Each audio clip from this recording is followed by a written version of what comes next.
Welcome back to the Rose Bros podcast.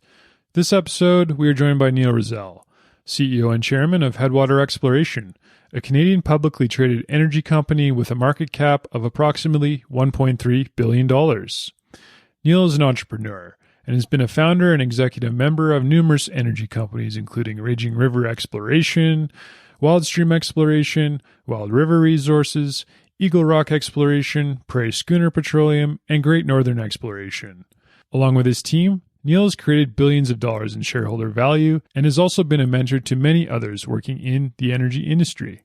Neil graduated from the University of Regina with a Bachelor of Applied Science in Industrial Systems Engineering and is also a professional engineer designation holder. We sat down for a cup of Rose Bros coffee and discussed the art of selling a company and the process behind 5 successful exits, the value of avoiding debt, 50x returns, and why low prices can be an opportunity.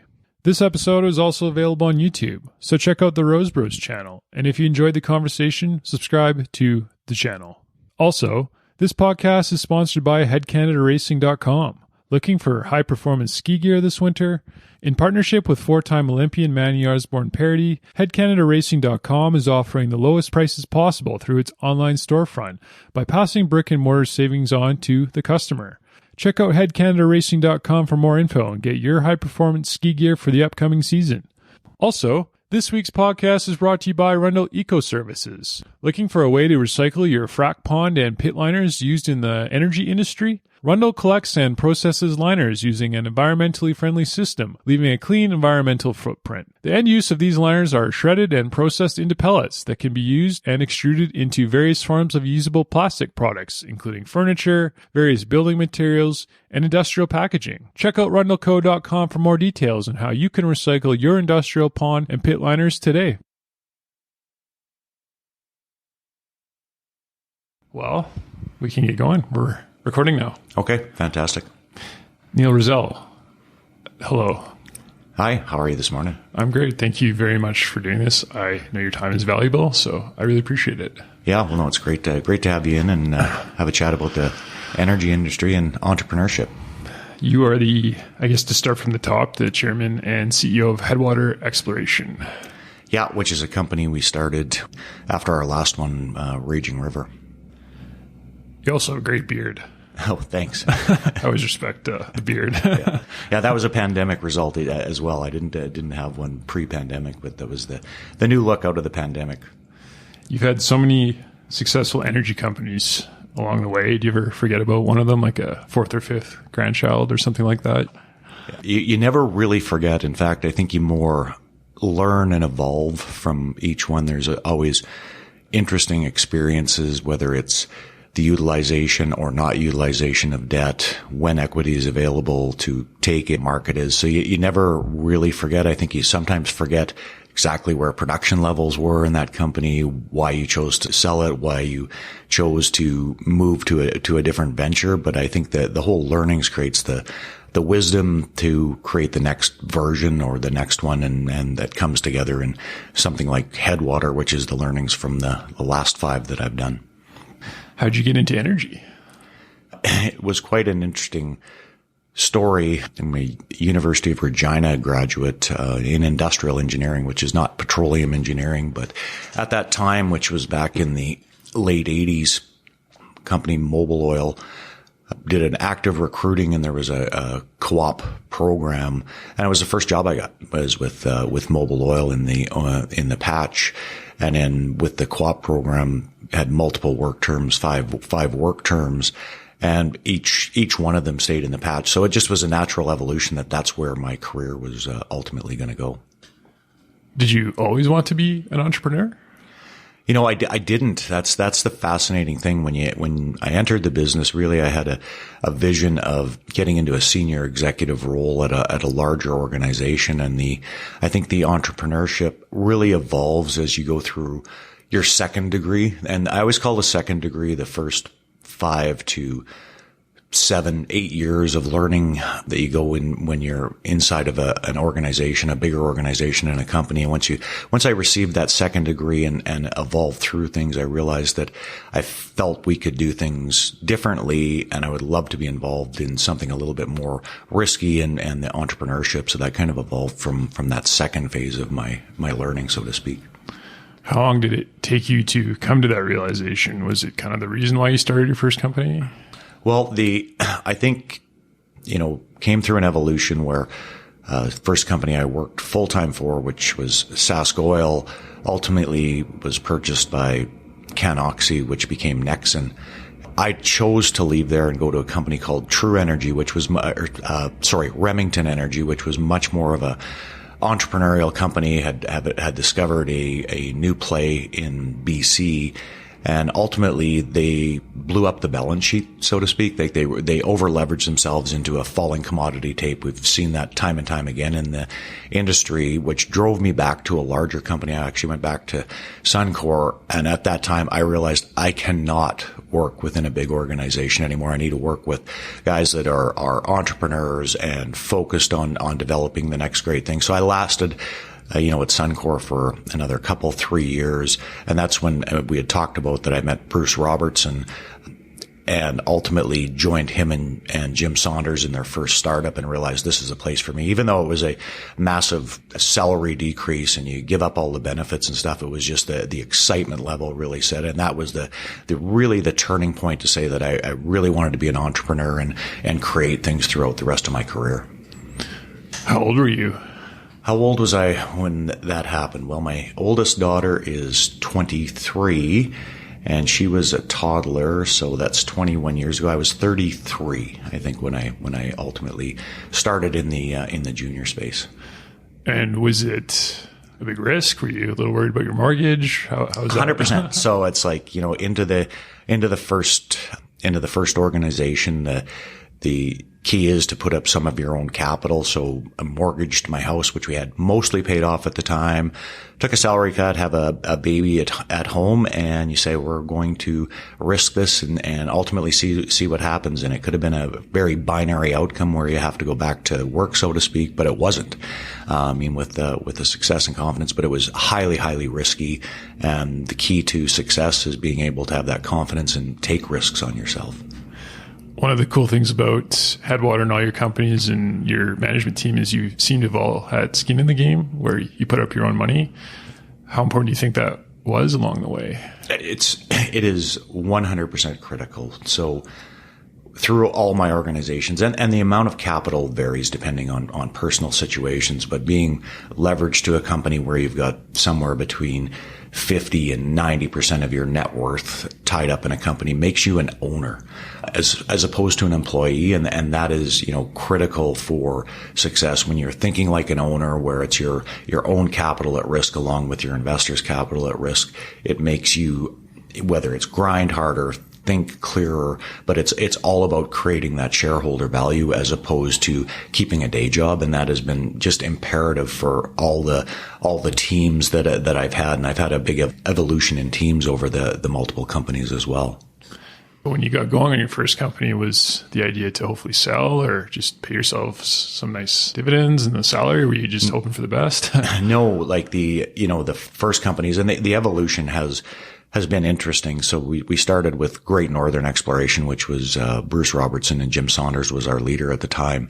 And the thesis really was, let's build a business that we can sell into the royalty trust model. So let's put together some assets, build it out, sell it in a couple of years. We did that. Rinse and repeat with Prairie Schooner. Same thesis. And then ultimately at the end of Prairie Schooner, shortly thereafter, the royalty trust market was taken away. That's when I took over as the CEO chair with Bruce Robertson as my 2IC or second in command.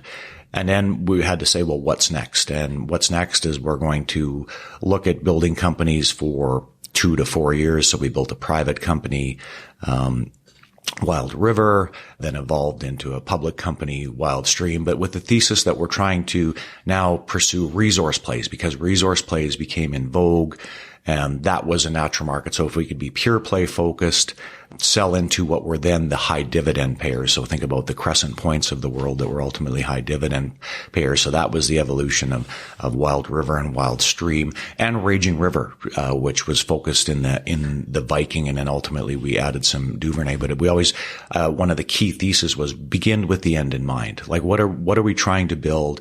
Who is our target market? That is a 2 to 5 year thesis on these companies, but always with the thesis that we would create big capital appreciation, never pay ourselves dividends along the way, and then ultimately sell them. And then those learnings, because the market evolves and we come into Headwater Exploration, and I think the market dynamic has changed again. The more capital discipline, less access to capital in the system. So we said, what will be our end game here? And we said, well, let's have a 10-year vision or more for this company and build something that is really a sustainable business. We're just building widgets. Investors are looking at us that we're building widgets. We happen to be building oil and gas widgets, and they decline really fast, so we have to build them really fast.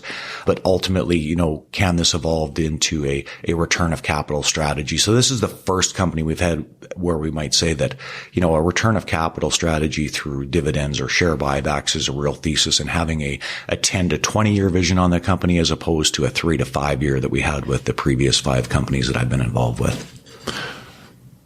Selling a company's, like you said, kind of a binary outcome. Were you ever worried that along the way that it wouldn't sell? You definitely understood the assets and all the oil that was there, that might be there, but were you worried that one of the companies would just kind of drag on forever?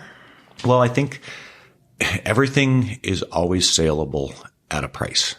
And sometimes the market provides you with a report card or value of your shares that is not saleable. Other companies don't see the same value in your assets at those times. So ultimately it causes you to make some left turns or right turns, adding incremental assets, looking for the next new play to try and, close that gap. And I have found that through the Raging River thesis, for example, there was a right time to sell that. And then we went through the financial crisis and the drawdown in the oil and gas industry, and we were looked as a safe haven for investors. So our stock price relative to others stayed high. So there was a right time to sell that, which was right around that time, but they didn't match up. So then fast forward a couple of years, we added some more assets in the Duvernay, did some more development drilling. Oil prices started to improve again. We got into the low 60s, and there became a second right time to be able to execute on that. And we were ultimately able to sell. But it does cause you to rethink the business at times and say, well, even though I might feel it's the right time to sell right now, that market doesn't exist. So we have to keep going and keep adding assets and creating value for shareholders. And sometimes that means taking a little bit of a turn in your business. Sometimes some people would say during the times of the trusts, it was kind of a tough way to make money, create value, because everyone was buying stuff for X price, and then it was hard to sell it for more than you paid, I guess, is the simple way to put it. So how come you were able to create genuine value? Is it just through the drill bit or selling at the right time? Or I think the art of the sale is key. And, I've talked to a lot of investors that have invested with me for a long time. And at times I've dealt with them being quite angry with me that we chose to sell at a given time because they didn't feel like we had unlocked the full potential of a company. But then in hindsight, when we speak 6 months later, a year later, and I've got the next entity going, they said, no, you absolutely made the right call. We couldn't see it at the time as to what's going on behind the closed doors, why you're doing that. But the art of the sale is a really tricky one, and it's interesting. And there's never a bad time to sell a company, and your company should always be for sale. I mean, that's kind of a fundamental thesis of mine. Is there a particular company or exit that was better than the rest? Maybe a 50x or a 30x or the first entity, Great Northern Exploration, I think where founder stock was kind of 50-ish cents, and we exited around $5. So that was a really good one. And then the positive on the back end of that one was that the entity we sold to continued to rise in value. So it was just a a continuous one. Really good sale on Wild Stream, which sold into Crescent Point in its heyday, and Crescent Point's coming back as a great story again, but it had to go through its turmoil as well. That one was, phenomenal. The one that I don't regret, but that was a tricky sale, was Raging River into Baytex, into a falling commodity tape. Even though I look back and say it was the absolutely right decision, it didn't appear so from the economic outcome for a lot of investors as the oil prices went down. So we've had a lot of, and they're quite commonly, whether they're 5 or 10x numbers on it. We've created value for our shareholders every time through every company, and that's kind of a unique piece of what we've been able to do as a team, which has been, we'll give ourselves a little bit of a pat on the back for that one. Do you remember the day you realized you might not have to work again? Yeah, the day it's been multiple times along the path, because the portfolio seems to go up. And we were talking pre-starting the podcast about, you think you can retire one day and can't the next. I mean, to have 50% moves in our portfolio when you're fully exposed to energy is quite common. And I would say the first time I realized I wouldn't have to work was probably at the end of Wild Stream, but we were doing Raging River spin out regardless, because it's like not working just wasn't in the mantra of how my brain works. But the real time that I thought, okay, I'm done. I'm turning 50 years old. We're selling Raging River. I'll take on the chairman role at Baytex. I've got my team all in place here. I think they can continue to create this large organization. And that worked for exactly 1 year. Then I said, well, I'm not done. I don't have to work, but I'm not done. I'm still an entrepreneur at heart. And I think there's an opportunity to create something, again, with this group of special people that work with me. You could have retired and played golf all day. I retired, and I realized that despite the fact that I'm passionate about fishing and enjoy golf and enjoy spending time in the mountains in the winter, I just couldn't do that every day. That it just wasn't working for my brain, for the intellectual stimulation. And even though financially secure and not having to create another one, grooming people and watching them evolve in this industry has been probably one of the most satisfying things for me, and seeing young team members where I've had, early 30s or late 20s, and watching them evolve into senior leaders has been exceptional and exceptionally rewarding. It's pretty young to retire. At 50? Yeah, it's pretty young to retire. I mean, that's kind of what I thought too. It's like I've got more jam, and retiring wasn't in the realm for that, for sure. Did you ever think about holding on to one of the companies to try and really see how big it could get? Maybe try and become a billionaire? Yeah, that's a fascinating question, because it's one I've pondered by myself a lot, and what I've realized where my strengths and my weaknesses are, and my strengths are being more hands-on than hands-off. So that's if I'm on the tools behind the computer and helping with acquisitions, financial modeling, doing the detailed reservoir engineering, that's where I'm good. And what happens, or what I've seen happen as companies evolve and get bigger, become more about the management of the organization as opposed to creating the value with the tools behind the computer screen. So I quickly realized that the key value that I create, and where I think my team creates, is that zero production base to it was 5,000 back in the day, then it evolved to 10,000, and now it's probably 20 to 50,000 barrels a day. But it's all about the numbers of staff. So it's like 50 staff or less, and the company feels right. 50 staff or more, and things start to become big. Yeah. In terms of technical skills versus capital allocation versus people skills, timing the commodity cycle right, looking ahead in business in general, is there a piece of the pie that you feel is more valuable than the others in terms of being an energy entrepreneur? I think there's a couple really key components. So capital allocation and protecting your capital stack in an organization. So we have had a mantra of never over leveraging ourselves through any company. And what that does is we talk about commodity volatility, a very volatile sector, that when we have commodity prices that collapse, which they frequently do, we're protected and we can take advantage of it through, other M&A opportunities or other things that come up by really having that strength of balance sheet. So that has been fundamentally critical for everything we've done, is that balance sheet protection. And that's allowed us to generally have more access to capital because we've got that strength that the investment community has been more willing to give us capital when we need it around M&A or other opportunities. So I think that has been fundamentally key. And then on the asset side themselves is early identification, and it doesn't have to be the first person into a play, but early identification of a play that's going to create,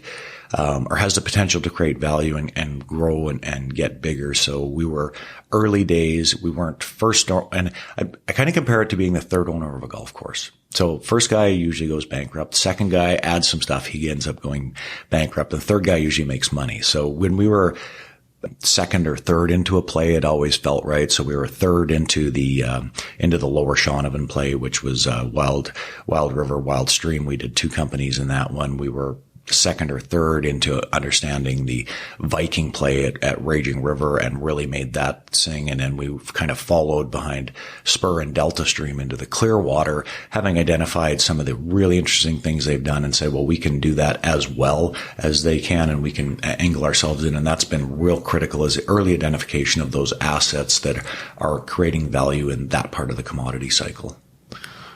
Maybe we'll get into maybe the Clearwater and whatnot, because it's becoming one of the largest plays in Canada. Yeah. Without giving away your trade secrets, how did you know? Oh, how did you know it? And it's, again, I call it that third mover or second mover in a play. You see some of the results in the public data that they're achieving.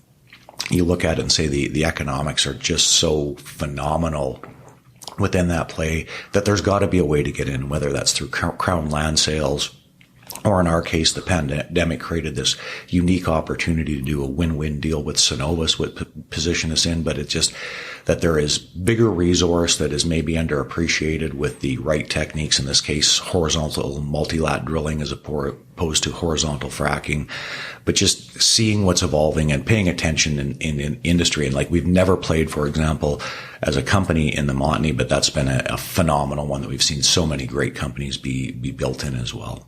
You've done this a lot now, a few times. Do you kind of get an inkling or a tingling feeling when you look at a play and you're like, I think this looks good? 100%. And on the flip side, you look at a play and go, I don't think that one can work. And saying that it's, in my mind, it's too deep or too capitally intensive, that the risk on the capital, like a well can be on a deeper play, you think it's going to be $8 million and all of a sudden can be 15 because you've had some mechanical issues or whatever happened on that. And sticking to generally the $2 million per well event and less has been critical. But yeah, when you see a play and know it's going to work, you say, I have to get some of that. I don't know how I'm going to get it, but we have to have some of that. It's kind of an art almost, it seems like. Mix business with feeling and a sense of what's worked. Yeah, so a sense of what's working and what's worked in the past, and you don't necessarily know how well it's going to work. You sense it's working at the front end, but there certainly is an art, and I think that's maybe some of the wisdom you get from a lot of years in the industry and having worked a lot of conventional plays, a lot of resource plays across the basin, especially in the oil side, which has really been my mantra over the last 20 plus years. Now you've had, I think this is your 6th company? Yeah, this is number 6. So everyone knows that that's kind of what you guys do, is start and sell companies. Yeah. You grow a lot through the drill bit and through Clearwater and all that, which is, you can't ignore the technical results, the financial results for that. But if someone was to come and buy you now, they know that's what your business plan is. So how do you make sure you still sell for a good value when they know you want to sell? So they're probably going to offer you a lower price than you might want. How do you negotiate that process? Yeah. So fundamentally, as per my earlier comment, Headwater, we said we're okay owning for 10 or 15 years. And whether that means Neil's still sitting in the CEO chair at the time that the company finishes or where it gets consolidated, doesn't matter, but let's build a sustainable business. So never really having the thesis that this is for sale, even though it's for sale every day. So I know they're a spread. And so ultimately what I've found is the market will take care of that over time. That the market is, although it's not efficient every day, it's highly efficient over time, and that the value of your company will be reflected in the market and will be reflected as to someone that maybe has a different vision of larger consolidation will ultimately come to. So, at times we've had, especially in the early days of Headwater, we've had a very high cost of capital, trading on 2023 or 2024 or 2025 outlook, that there's lots of exploration that'll happen. And that is a fundamental good thesis. And if you watch, for example, how our EV over DACF multiple is compressed over the last year, it's as we grow, then investors are saying, well, we were right, and that the thesis is playing out, that they are creating that value in the background. But those spreads always come down over time, and then you're intrinsically valued on what I would refer to as either net asset value or potential asset value of your assets, which are very consistent with how the outside world or other entrepreneurs, other CEOs at companies would see the value of your organization. So those tend to take care of themselves at time. Where they tend to spread again is when we get into a phase like we're in now with Headwater, where we've acquired a lot of new acreage during 2022, and we're just on the cusp of putting the drill bit in the ground to prove that. So that's where you have a big spread. It's like XYZ entity would say, well, I don't see value in that until you've drilled it, whereas the investment community is maybe willing to look a little bit forward and provide a little bit of value. So then our job is to prove that our thesis is correct, execute on that, and show that value is there, which we're just kind of in that next phase of Headwater right now. That's a very technical explanation to the value of an oil company. Do you find it difficult to explain that to the generalist investor, or is that do you rely on the niche investor?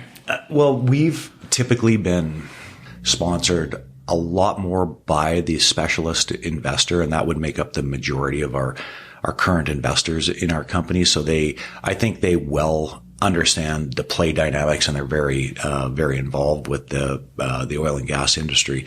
When pitching to a generalist investor, which we do have some too, which is the macro investor, is that, well, we're creating a widget. We think we've got a bunch more widgets over here that we're going to find. We're going to spend a small portion of our capital budget to prove that we've got another warehouse of widgets over here. So you change the dynamic and the messaging to say, and then you look back at our reputation and say, well, you've been a really good widget finder, so I'm going to have some level of trust. The level of trust is important, though. Investors really have to trust the team and who they're investing with to say that, yeah, I believe in what these guys can do. And that's a lot based on reputation and what we've been able to deliver as well.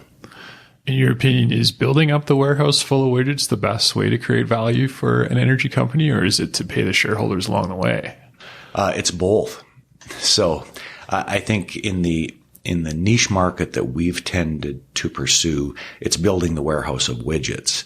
And then typically what we've sold to is the harvester of those widgets, where paying back shareholders. And we have certainly seen a change in dynamic in the industry where there is a big return of capital going on. And that seems to be the majority of companies. And there are select few, Headwater being one, Kelt being another, that where we're continuing to find widgets.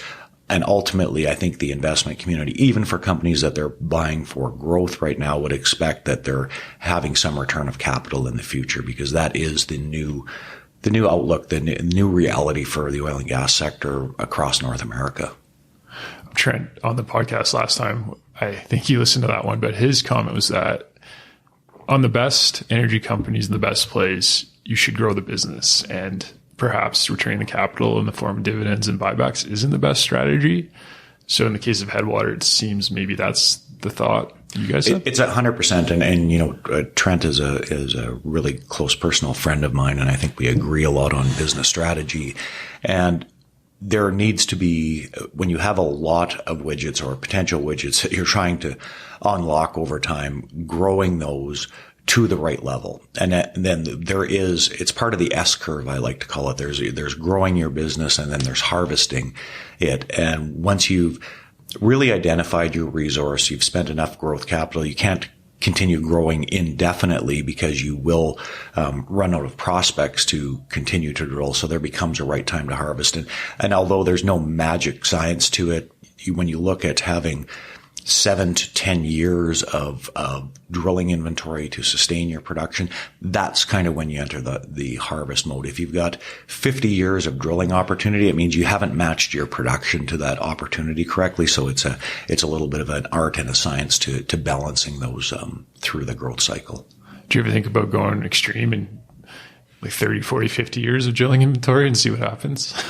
I've never had the good fortune to have 30 to 40 years of drilling inventory. I think we certainly see that with where Tourmaline's been able to evolve their business to as one of the few, and Canadian Natural as well with their thesis. But I would love to have 40 years of drilling inventory, but I know what would happen.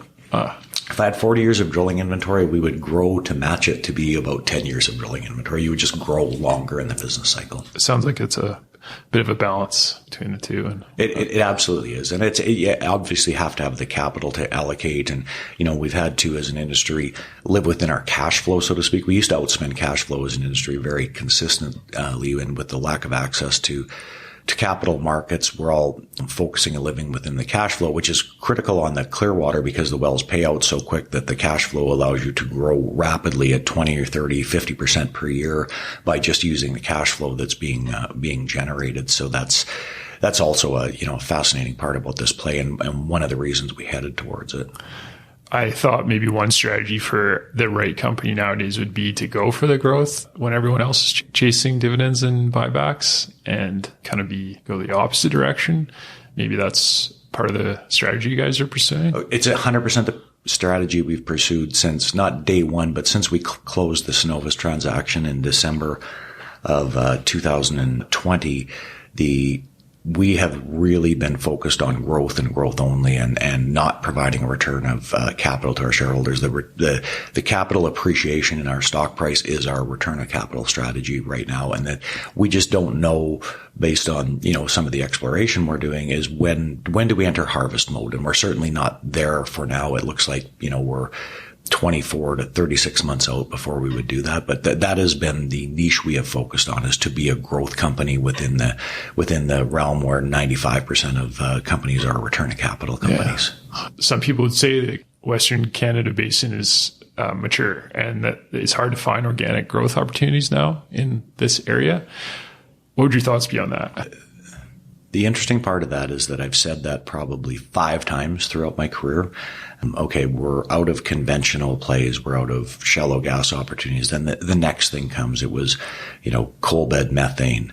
Then it became the finding of the Bakken with horizontal multi-frac technology that we then started applying across the basin to the Shaunavon, to the Viking, to the Cardium, and miscellaneous other plays. Then the Montney evolved, which has this big depth of gas inventory.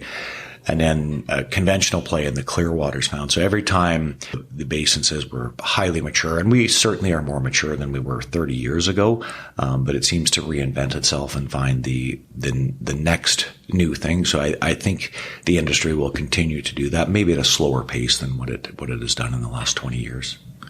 Without giving away your secrets, do you have other ideas in your head? Maybe a few flyers in the back of your mind that you'd like to try? Yeah, there's always some other interesting places I'd like to try the technology that we're currently using right now. Now, whether they ultimately fall into the Headwater business or some other next version of Headwater, that's to be determined. I mean, we really have to focus on the task at hand in a company. But I'm usually always trying to think about the next entity and where would we go on that, and try and have some ideas out of that. And usually when I think about, when I am able to conclude what the name of the next company is, that's usually when I've found the next play. Kind of based on wild streams and rivers and whatnot. It's an outdoor theme. Yeah. Well, it's all been kind of based on the river theme for sure, since I stepped into the CEO chair for sure. You guys have an awesome asset that everybody wants, but if you didn't have that asset, would you position yourselves for return on capital investors? What would you do?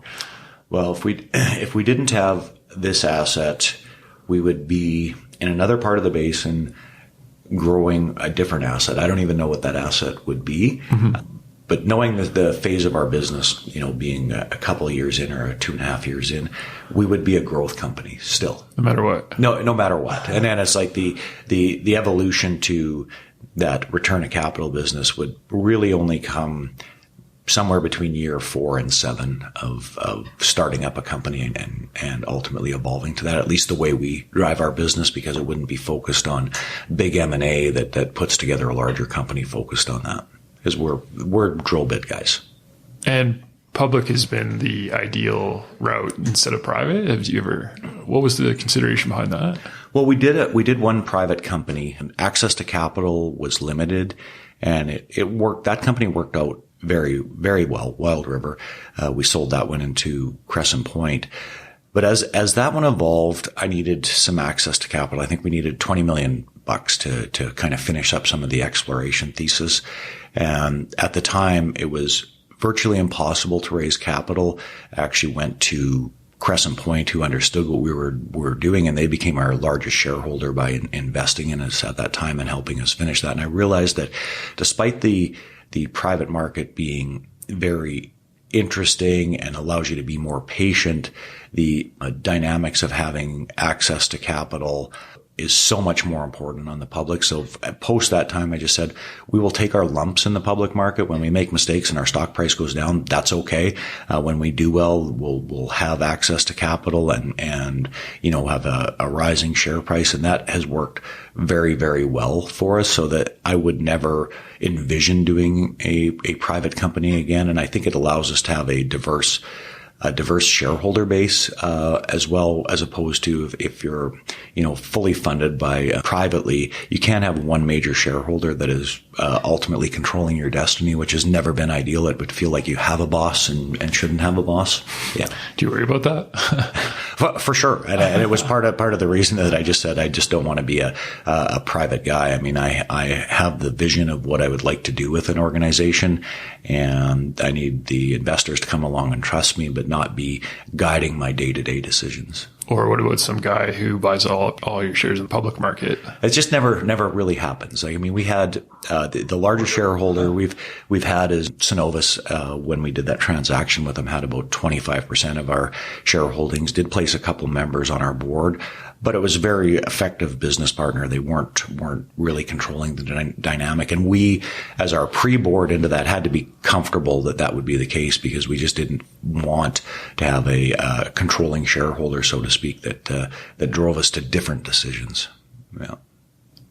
How many people, because you guys are unique in the sense of how many companies you've had and how much value you've created and built and sold, how many people out there can relate to your thoughts and your investment strategies and your plans and whatnot? Is it hard to communicate your thoughts and your business plans to people? Are there many people out there that understand your perspective? I think the investment community at large understands the investment thesis, but the dynamic changes over companies. So at times we were able to do almost a blind pool. That is, where investors just give you capital and say, I'll trust what you're going to do. What I've found over time, and Headwater is a particularly good example of that, is that it's a show me first. So, okay, had some investors that had supported us historically, but weren't involved in Headwater until we did the Cenovus transaction. It's like, oh, you've showed me that you can find a really unique asset again. Now I want to be an owner because I trust that you'll be able to execute on it effectively.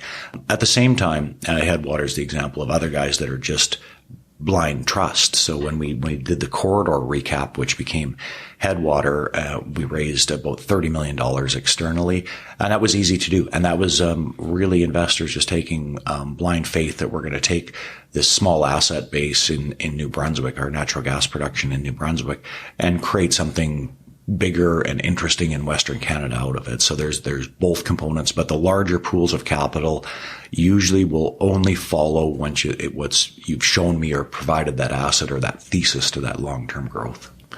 Have you found that to be, it sounds like it's pretty easy for you, but in the era of energy being criticized and being called a sunset industry and et cetera, have you found that to be harder to get those big pools of capital?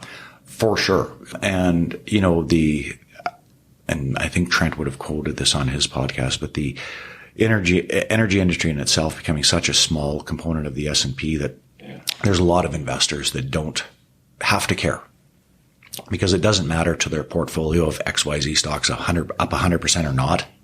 It won't change their overall performance. So we have seen that change of these larger pools of capital not being available. So what we've had to do as an industry is adjust to that and be more efficient in our business, live within our kind of cash flows, and really evolve differently than we historically have. So for me to have confidence today, like I would have 5 years ago, that, I can go do this deal, pick $100 million deal, and I will be able to call some of the corporate finance guys that sponsor us and be able to do a bought deal and raise that equity.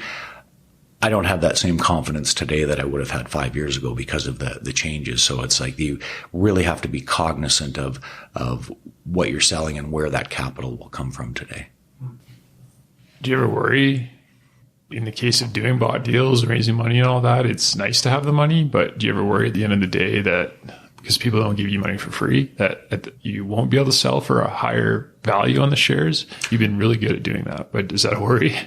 Worries me every day. It's like fundamentally my goal is not only to create value for myself and my team, but I want every investor that ever owns our story to have made money. That's an impossible outcome, but it is something that worries me every day. If I'm going out to raise $50 million, $100 million at our stock price today, I want to be able to show those shareholders a 2 or 3 year return that looks like 15 to 25% per year. And it's like, how am I going to achieve that? So that does matter to me every day. Every time we're raising money or not raising money is how am I creating for the buyer that's buying our stock today? How am I creating him value longer term? And you've been really good at doing that.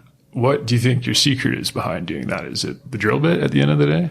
It's execution excellence is what I like to call that. So it's, learning, entering a play, and we always make mistakes. Every play I've ever entered, we make mistakes. We get more capitally efficient over time. We know we have to go through some learnings, and then being as operationally focused on execution as we can, and then learning from our mistakes, and then adding incremental lands, incremental small deals. Like I've done a lot of small deals along the way, less at Headwater, but I'll quote at Raging River, I think we did 60 some deals along the way that were sizes from $1 million to $5 million to $7 million that we were talking in. And not every one of them worked out, but you're looking at those incremental plays and it's like, well, if I'm right, I'm buying something for $1 million. I'll spend a few $1 million and it's going to be worth 20. And we had many, many of those. So I think that ability to be able to add bolt-ons and incrementally what we've been doing has been highly critical to our success. At Headwater, the slight difference is there's been less consolidation opportunities, but the play has grown and there's been more crown lands available, more land deals available, which has been instrumental to our growth to date.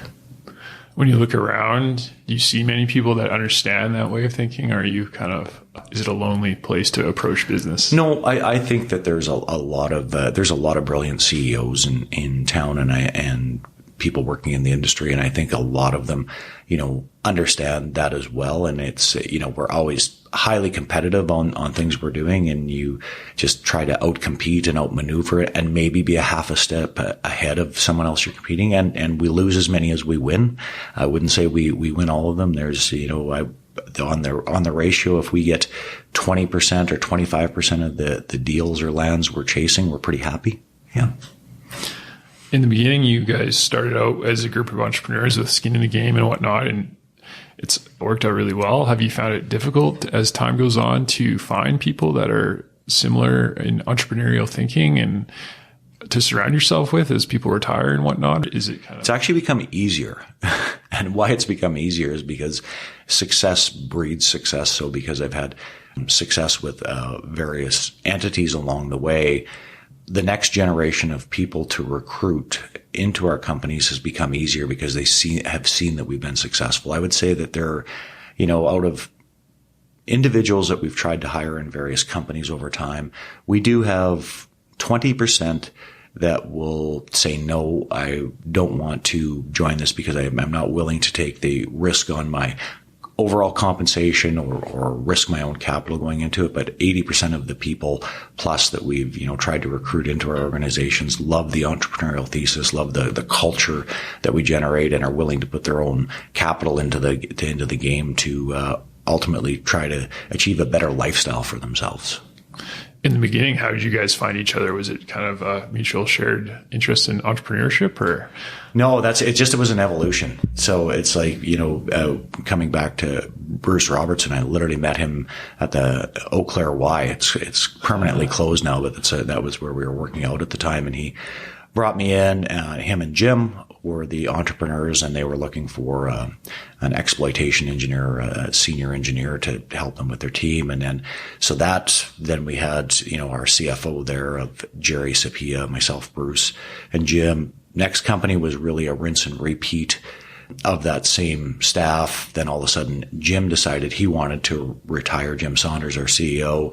So then I've taken the team from that point. I bring in a couple of young engineers, a different VP X that are entrepreneurs. That evolves. I think we change out engineers and into the next company. And it's just been an evolution. And for example, my current COO, Jason Jaskula, started working with us post Mahalo, and at 33, I think he started working for me. I think Jason's 45 now.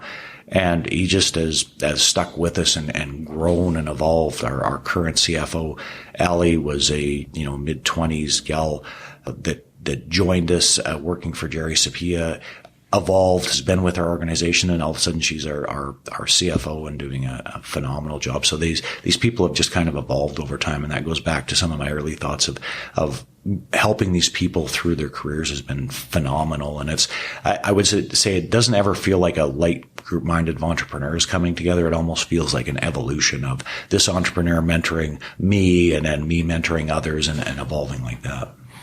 Do you ever worry that one of them's going to break off and steal your secrets? It's like I would say they're always free to go, and I would have no hard feelings if someone left and wanted to start their own organization. But if you have enough skin in the game in the company that you're involved with, it rarely happens. In fact, I've never lost anyone during a corporate cycle, any of my senior execs to going to do that. But I think it is a risk. But if you maintain the right culture and are doing the right things with your business, the risk of people leaving is very, very low. You have become a person a lot of people look towards in terms of guidance and whatnot, but who did you look towards when you were coming up? Was there a mentor or someone entrepreneur that you looked towards?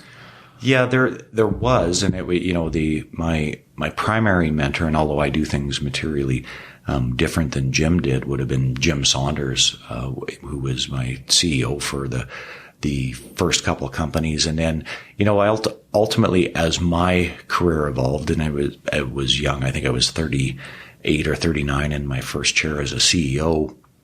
Then I looked to industry experts, and some have been on your podcast, Trent Baim, for example, even though a different side of the business, but advice on capital markets, the Chris Potters of Peters & Co. And then we've seen the evolution to, Arun at NBF, but that whole corporate finance capital structure side is so important. Jeff Martin, Andrew Bollins, Ron Wiggums, all these interesting personalities that some are still in the industry, some have retired, that are real critical to me understanding the capital market side, which has been critical to our success, and then looking to other peers. And even though I haven't worked with them, to say, well, what are they doing? How are they running their organizations? When I look to Ian Curry, for example, at Spur, really interesting private organization, has done a phenomenal job. It's like, what are they doing well? When Scott Saxberg was the CEO of Crescent Point, he's same vintage as me, but it accelerated his career in a different level. But he was a key kind of mentor and peer of mine as we were evolving these companies. So I think that the network and the town is actually quite small. And I think despite that we all compete, we all kind of help each other as well. Did you ever know Bob Dixon? No. He seems to have mentored a lot of really successful energy oil people. Yeah. His name comes up all the time.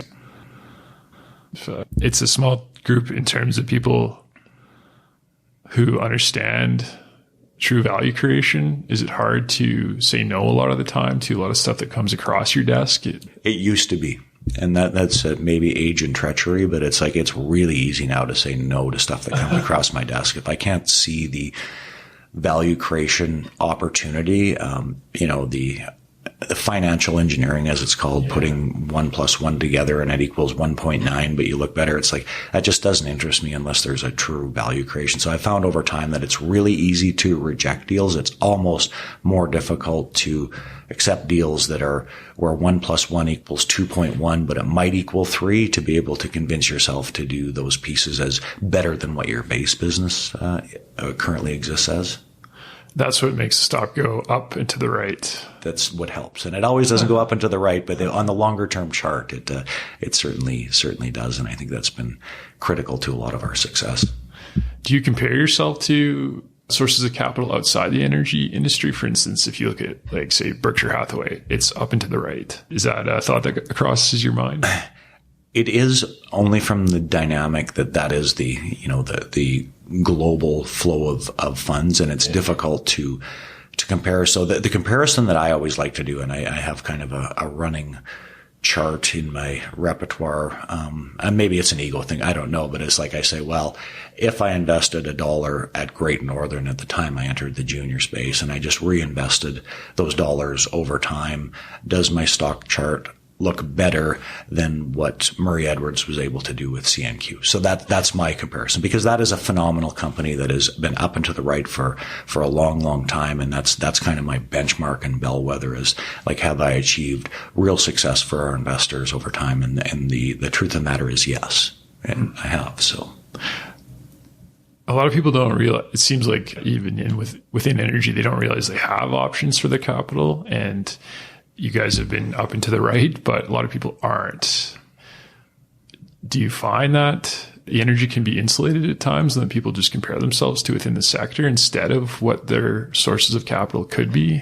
100% we do. We tend to be myopic in our view, that we kind of look at energy only. We invest in energy only in our own companies and other companies. And that's, I guess you kind of go to what you know, but you forget, and we forget as an industry, myself included, that there are so many different investment opportunities for that capital to flow to. And whether it's tech, it's banking, it's real estate, that we're going, why don't we have access to capital? Why do we trade at such low multiples? And it's because other things are performing. And I think it is very easy to forget that. And then we have to look in the mirror, so to speak, and say, well, why does that occur? Which I think the industry has been very good at doing over the last number of years. And we are a better industry. The industry is probably more healthy today than I've ever seen it in my career. And it has reinvented itself into something that is a better, stronger, longer term industry than it's ever been in my career. This may be a little bit in the weeds, but what do you compare yourself to? Like a treasury bond, or is it 10, 15% a year? Do you have a base number? The base number, and this has kind of been all the way along, is that we are a risky investment. We can deliver you a zero, unfortunately, is the truth. If we make mistakes on our capital allocation, it's not zero, but you could invest $1 with us and it could be worth 50 cents. So what does an investor, what should they expect for a return profile on that, relative to whether it's a 2 or a 4% bond? And I fundamentally believe, as a junior growth co, we need to be able to deliver 20 to 25% risk returns per year, at least in the first several years of our business cycle. And as that evolves, if you're returning real returns in the teens to 15%, I think that's what we have to compare ourselves to. And that's always what I have in my mind as to the returns we're trying to provide to our investors. Which is an incredible number. It's an incredible number, but it's a risk-adjusted number, right? It's a risk-adjusted number. So to take the risks and the volatility that we see with the share price, the commodity prices, that we need to provide those outsized returns to attract any capital. Do you just tell people that straight up when you're in a presentation? You lead them down that path a little bit by saying that, if we allocate this capital and our production grows here and commodity prices hold relatively flat, that this is your, what I think the return profile looks like. So you certainly do provide that outlook, that 5-year kind of vision as to, why they want to be involved in the story. So you try and provide that view for sure.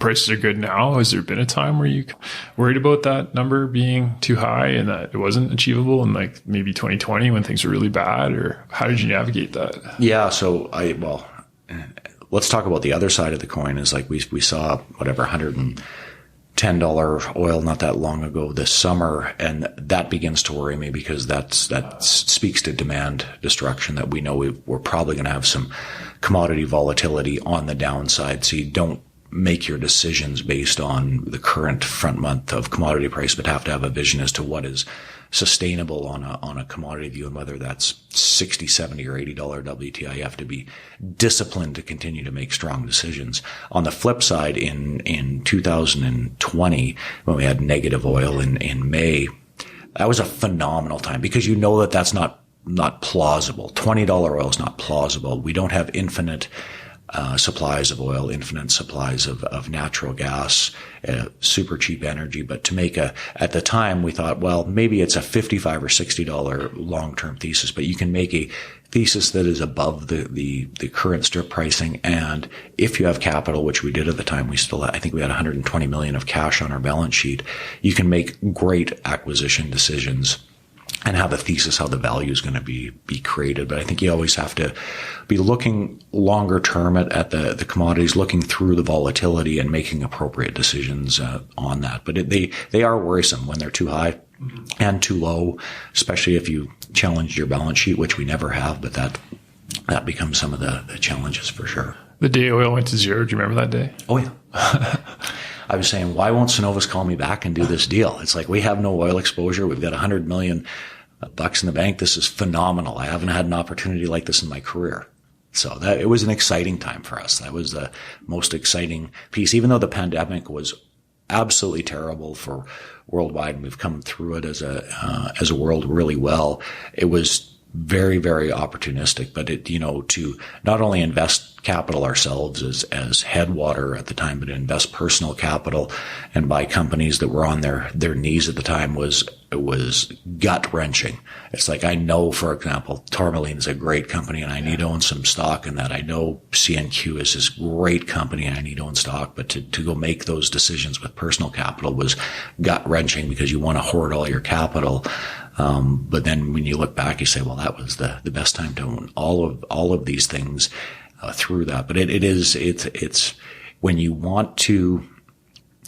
don't want to invest capital is when you should be. That's the reality, when it's really tearing at your gut. Yeah. That's what Trent said about, I think, George Ormoyan. He's a billionaire. He was excited that day. Yeah, he was very excited that day. And George is a fascinating individual and made some phenomenal calls on industries that where he was able to take massive positions in companies and highly leveraged things that almost looked like they were bankrupt or were bankrupt, and make wonderful returns out of that. To be able to have that, to be that visionary was fantastic. That's the difference. You were excited in those days. I was excited. Yeah, for sure. Because we had capital. It's like, I didn't have debt. I would have been really worried if I had a balance sheet that was stretched and that the banks were knocking on my door saying, I'm going to want my capital back. But we had very, very excited. We said, this is a once in a career, once in a lifetime opportunity for us if we can get some business done over this period of time, over that 3-4 months. And it wasn't the zero number, but it was that $20 to $40 WTI number. It's like, if we can get some business done here, I think we're going to be right. It really feels like we're going to be right. Did you max out the margin on your own trading account? I run zero leverage on my own trading account, but I did throughout, and it wasn't then because my gut wouldn't allow me to, but post that, as we got into Q3 and Q4 of that year, did fully invest in the energy industry for sure. I was saying to Trent, remember that Tourmaline went to, I think it was $6-7. Correct. Yeah. That was, Yeah, and it was a phenomenal buy then. It was a phenomenal buy as it went to 20 and people thought they had missed the trade, and went to 30, and CNQ I think went to $15 or something, and it was a phenomenal trade, and countless other companies that were, just phenomenal value accretion that happened over time as they unleveraged themselves with commodity price moves. So that was a fascinating time for sure. Is there anyone you look to nowadays for advice on the energy industry and people you call?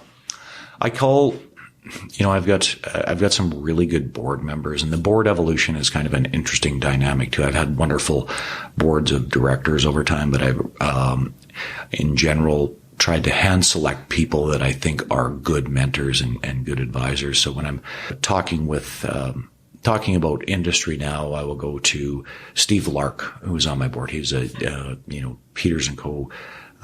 Sales on that side for a long time, and we created a great relationship, and he's got a really strong brain on business, so he's one of my go-to guys. Kevin Olson's been a business partner. He's ex-First Energy a long time, but he's been involved with all my company's boards. He's key.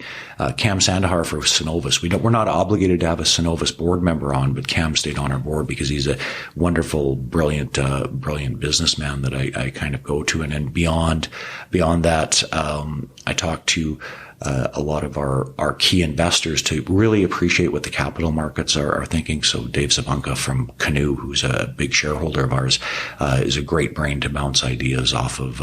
Mitch Malloy is another one. So there are a lot of key people I go to, probably less on the CEO side and more on the capital market side for sure. Murray Edwards, maybe? I'd love to talk to Murray Edwards, but he's just out of my. I can look to him as a mentor, but I do not, unfortunately, have any relationship with Murray to get sound advice from him. But I can look at what he's doing and kind of see some of the things he's doing in the industry and try to take those methods into my own companies. What do you read to prevent yourself from being myopic? Do you have sources of inspiration outside of energy maybe that you watch, like a Berkshire Hathaway or a George Moyen or someone like that? I think outside of the energy industry, to not become myopic, I tend to not look at things that are trendy. So the cannabis cycle when it was going on, looking beyond kind of the tech cycle, but the good companies that came out of it. It's the Amazons of the world, and saying, well, how did they evolve? How did that come? How were they successful out of that?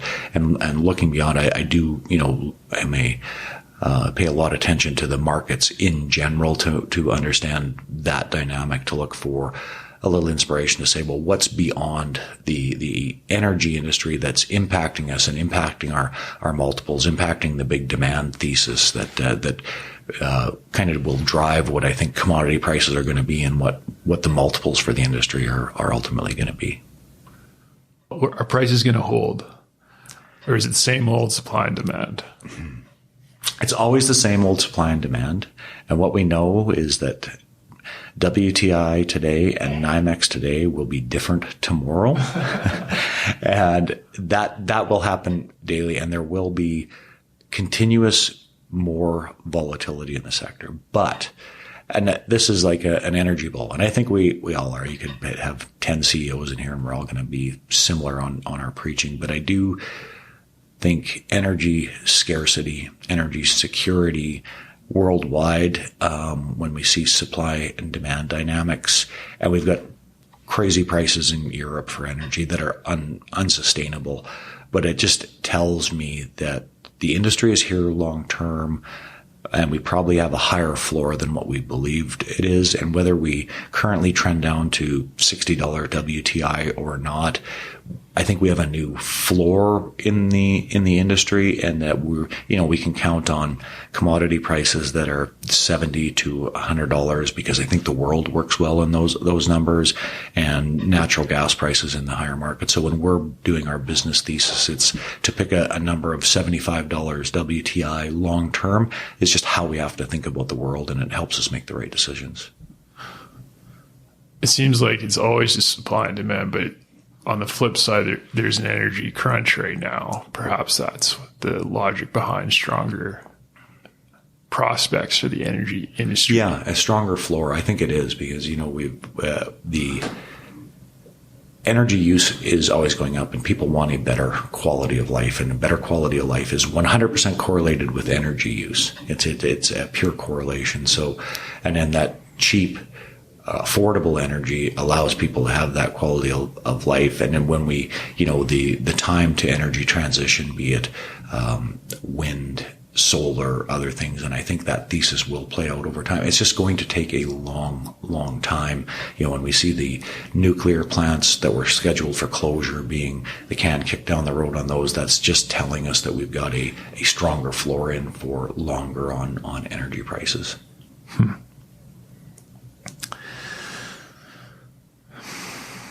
What advice would you give to an entrepreneur to avoid? To avoid. What not to do? Avoid being caught in the trap of that your cost of capital is going to be brilliant when you take something public. Accept whatever the market tells you your value is. Be willing to raise. Every day is a good day to raise equity if you've got the right opportunity on the other side to pay for it. The other things to avoid is not avoid the banks, but avoid over leverage, taking on too much debt, because with volatility, you can end up with a zero. You can really end up with a zero. So managing that capital stack is 100% critical. Well, that's an awesome conversation. I really appreciate your time. Yeah, well, I appreciate you coming in. That was a great conversation this morning, and really, really appreciate that. We can wrap it up there. Thank you. Hey, thanks for listening, everyone. Hopefully you enjoyed the episode. If you liked what you heard, check out rosebros.ca, where we will have upcoming shows. Until next time, happy coffee drinking.